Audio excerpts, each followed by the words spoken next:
एक पिता अपनी मौत से पहले जो कह गया वो सुनकर शायद उसकी बेटी का कलेजा कांप जाएगा। सतीश कौशिक की मौत वो जख्म है जिससे उबरने में लोगों को लंबा वक्त लगेगा। एक बेहतरीन एक्टर डायरेक्टर से बढ़कर सतीश कौशिक एक नेक इंसान और अच्छे पिता थे। जब मौत उनका गला घोट रही थी तब उनके मुंह से आखिरी शब्द अपनी 11 साल की बेटी के लिए निकले जो बड़ी मिन्नतों के बाद पैदा हुई थी।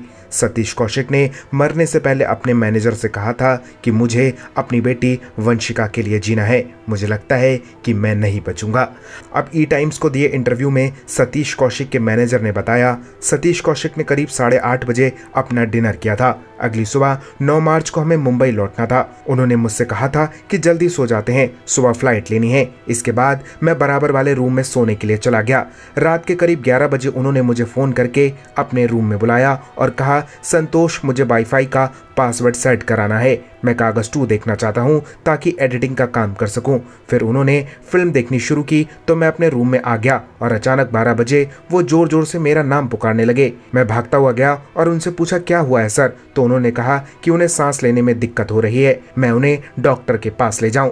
सतीश कौशिक की तबीयत बिगड़ने पर मैनेजर और ड्राइवर उन्हें डॉक्टर के पास ले जा रहे थे। मैनेजर ने बताया कि तभी रास्ते में उनके सीने का दर्द बढ़ने लगा। दर्द तेज होने पर सतीश कौशिक कहने लगे कि जल्दी चलो हॉस्पिटल। दर्द से तड़पते हुए सतीश ने अपने मैनेजर से यह भी कहा कि मैं मरना नहीं चाहता, मुझे बचा लो।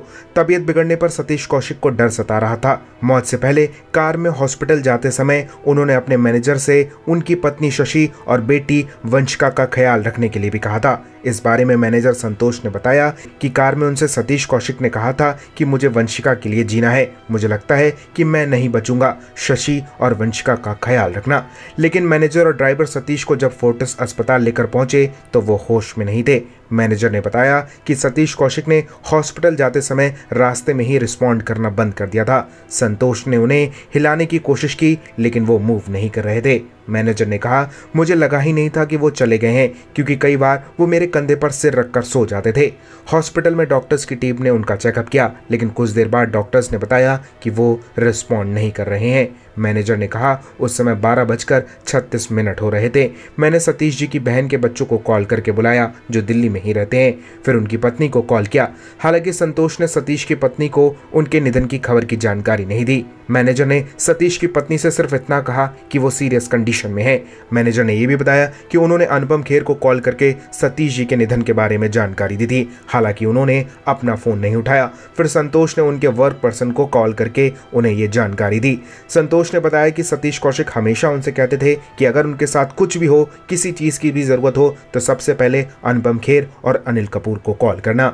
सतीश कौशिक अपनी लाडली बेटी वंशिका से बेपनाह प्यार करते थे। वो अपनी बेटी को बड़े होते देखना चाहते थे, बेटी की शादी देखना चाहते थे। मैनेजर ने बताया कि सतीश और उनकी बेटी एक दूसरे के काफी करीब थे। पिता की मौत की खबर सुनकर वंशिका बहुत रोई है लेकिन अब वो बिल्कुल शांत हो गई है, वो अब कुछ भी नहीं बोल रही। वहीं सतीश जी की पत्नी का रो रो कर बुरा हाल है। दोस्त और रिश्तेदार पत्नी को संभालने की कोशिश कर रहे हैं लेकिन वो सदमे से बाहर नहीं आ पा रही हैं। मैनेजर की ये बातें बेहद भावुक करने वाली हैं। सतीश कौशिक जीना चाहते थे लेकिन काल के क्रूर हाथों ने उन्हें छीन लिया। एक बेटी कम उम्र में अपने पिता से दूर हो गई। शायद ये घटना वो अपनी पूरी जिंदगी नहीं भूल पाएगी। फिलहाल इस पर आप क्या कहेंगे? अपनी राय हमें कमेंट में दीजिए और ज़्यादा ऐसी अपडेट्स के लिए बॉलीवुड पे चर्चा को सब्सक्राइब कीजिए।